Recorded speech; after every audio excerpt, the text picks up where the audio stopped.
बोदवड शहर व परिसरामध्ये दुष्काळ सदृश्य परिस्थिती निर्माण झाली आहे। जंगल व परिसरातील लहान मोठे तळे सुकू लागल्याने जनावरे पाण्यासाठी गावाकडे वळू लागली आहे। अशातच पाण्याच्या भटकंतीत गावाकडे आलेले 2 हरिण भिल्ल वस्तीत पकडून ठेवल्याची गुप्त माहिती जळगाव LCB ला प्राप्त झाल्याने त्यांनी सापळा रचून आरोपीच्या घरात बांधून ठेवलेले 2 जिवंत हरिण ताब्यात घेतले। या धडक कारवाईत Jalgaon LCB PI Rajesh Singh ji Chandel, Bodwad PI Bangar साहेब, उत्तम पाटील, प्रदीप चौधरी, संजय पाटील, ईश्वर सोनवणे, बापू पाटील, दीपक पाटील, कन्नाडे, मुकेश पाटील, मनोज पाटील, जोहरे, दुसाने या स्टाफने धडक कारवाई करत शिताफीने आरोपीस ताब्यात घेतले। याबाबतची पुढील कारवाई वन विभागाचे अधिकारी करीत आहेत।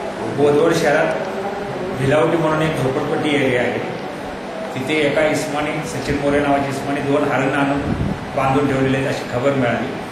तर ती LCBची टीम बी तपास कामी दुसऱ्या गुन्ह्यात आलेली होती। त्यांच्यासोबत आम्ही बोदवडचे कर्मचारी पाठवून 2 हरणं आणि संबंधित व्यक्तीला ताब्यात घेतलेलं आहे आणि फॉरेस्ट अधिकारी बोलवून आता गुन्हा दाखल करण्याची तजवीज चालू आहे।